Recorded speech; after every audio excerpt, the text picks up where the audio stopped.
영장을 치긴 칠 것 같은데 8월에 치라는 이 대표, 9월을 검토하고 있는 검찰. 과연 이 힘겨루기의 승자는 누가 될까 궁금합니다. 13시간 검찰 조사. 마치고 이 대표 귀가하는 길에 취재진이 붙었습니다. 뭐라고 얘기했는지 들어보시죠.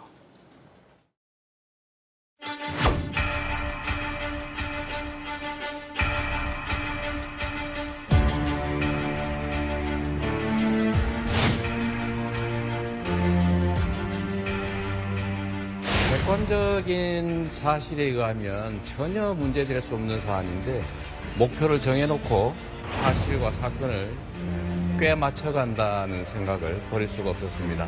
제가 검찰의 진짜 배임죄는 용도 변경을 조건으로 땅을 팔았으면서 용도 변경 전 가격으로 계약한 식품연골이나 이를 승인한 국토부가 거기가 진짜 배임죄다, 이런 얘기를 해드렸습니다. 사적 추구랑 여부랑은 배임형과 성립은 무관하다고 밝혔는데. 30짜리 그 진술로 가름했다라고 알려졌는데 아니요. 제가 진술서도 내셨고 설명들도 많이 하셨죠. 얘기하셨습니다. 이 대표 목이라고 했는데 그 부분에 대해서는 질문조차 없는 그런 허황된 주장이었기 때문에 그건 아예 검찰 질문에도 없었습니다. 배임 혐의 관해서만 적극적으로 좀 반박하셨다고. 예, 그렇죠. 예. 일각에서 제기됐던 보도와 다르게 변호인은 이 대표가 적극적으로 얘기 많이 했다라고도 반박했습니다. 13시간 조사, 검찰은 준비된 300쪽의 질문을 다 했을까요? 이에 대한 답변을 이 대표는 다 했을까요? 궁금합니다. 300쪽 분량 질문지 준비한 검찰, 사업 인허가 개입, 민간업자 특혜 제공 여부 등을 집중적으로 물었습니다.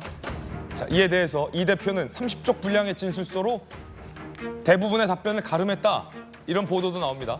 일부 내용에는 적극적으로 진술했다는 것만 보도되고 있습니다. 그러니까 답변을 선택해서 한 걸로 보여요. 그래서 검사 출신의 김광선 변호사께 먼저 묻겠습니다. 예. 예전에 그 신문이라고 하나요, 이거를? 네네네. 신문, 피의자 신문. 피의자 신문 많이 해보셨죠? 아, 엄청 많이 해봤죠. 이것도 전략이 필요하다면서요. 그래서 뭐 처음에는 이제 상냥하게 해주다가 뭐 압박할 때는 또 압박하고 좀 이렇게 부드러운 질문하다가 돌고 돌다가 날카로운 거 훅 들어가고 뭐 이런 기술이 많이 필요하다는데 지금 보니까 이 대표가 보도에 따르면 본인이 원하는 질문에 대해서는 적극적으로 항변을 하는데 원치 않는 검찰 질문에서는 진술서로 가름한다, 이런 전략을 취한 게 아닐까라는 보도가 나오는데, 자, 이거 어떤 전략입니까? 아니, 그게 맞을 거예요. 왜냐하면 지금 300쪽이면 어마어마한 거 아닙니까? 책 어마어마하죠. 한 권이에요.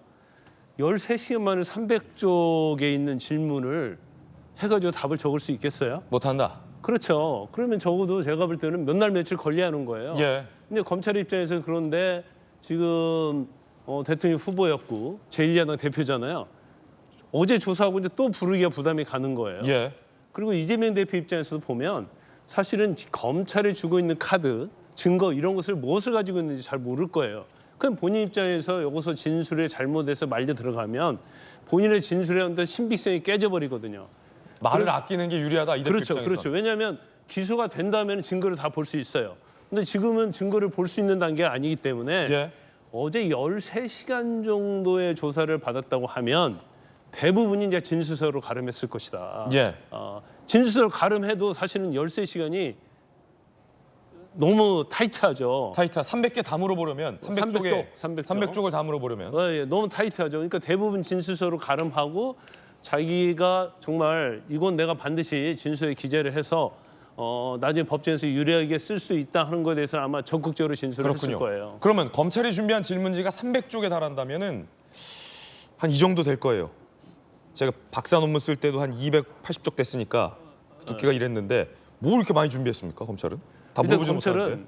아마 이제 실질적으로 진술서 내버리고 그다음에 뭐 물어보면 아니 진술서 써 있다, 그걸로 가름하겠다 하면 그래도 이제 검찰은 물어보죠. 왜 물어보냐면 이재명 대표에게 불리한 질문을 이제 검찰은 할 수밖에 없는 거 아니에요? 예. 그러면 아니 뭐 왜 도계공을 성남 도시개발공사를 배제했습니까? 그러면 진술을 가름하겠다. 계속 불리한 진술을 물어야 하는 거예요.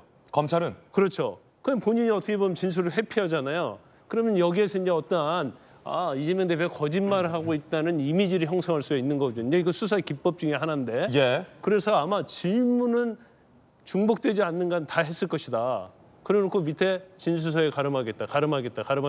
이제 그런 취지로 해서 묻는 건 거의 다 물었을 것으로 보여요. 물론 이제 일부 뭐 시간상 못 물은 것도 있겠지만. 그래서 아마 나중에 한번 300쪽 피의자 신문조서가 공개가 되면 뭐 제가 볼 때는 아마 대한민국 역사에 없는 이례적인 피의자 신문조서가 될 것이다 이렇게 봅니다. 그렇군요. 어쨌든 검찰도 이 대표도 준비를 많이 해갔다. 그런데 일단 쪽수로 보면 검찰 질문지는 300쪽, 이 대표 진술서는 30쪽이다. 300쪽 대 30쪽. 김병민 최고위원은 어떻게 보십니까? 일단은 검찰 입장에서는 이재명 대표를 여러 차례 소환할 수 없으니까 한 번 불렀을 때 할 수 있는 최대치를 준비해야 될 것 아닙니까? 예. 300쪽 정도 되는 이 질문지 하면 과거에 있었던 전직 대통령 소환 뭐 이 정도의 수준에서 굉장히 많은 혐의들이 있었을 때가 기억나기도 하는데요. 이재명 대표는 이번 이제 이 정부 출범에서 4번째 소환이라고 하는데 그때나 지금이나 크게 달라진 게 없는 것 같습니다. 처음부터 끝까지 나는 죄가 없다. 거의 모든 것들을 모르쇠로 일관하고 오히려 하고 있는 항변 중에는 이렇게 얘기해서 재판에 불리한 것 아니야 싶은 내용들이 있는데요. 이재명 대표가 지금 재판받고 있는 것 중에 허위사실 공표 내용들이 있지 않습니까? 예. 그 대표적인 게 식품연구원 용도지역 변경을 국토부의 지시처럼 얘기했다가 허위사실 공표 등으로 지금 재판까지 받게 되는데 지금 국토부를 넘어서 박근혜 정부가 지시했다 이런 얘기들까지 꺼내고 있는 거거든요. 그러니까 실제로 검찰이 조사하는 과정 속에서 이미 이재명 대표가 할 얘기들은 거의 다 정해져 있었던 게 아닌가 싶고 최종적으로 이재명 대표가 어떤 생각을 했는지 확인하는 절차들이 이어진 게 아닌가. 근데 결국 이 모든 일들이 법적인 절차를 통해서 진행돼야 되는데 들어가는 순간 과정부터 모든 일들을 이재명 대표는 이게 사법적인 이 기소와 재판 절차를 가져가는 게 아니라 다 처음부터 끝까지 정치적인 행위로 전환시키고 있는 그런 느낌을 지우기가 어렵다라는 생각이 듭니다.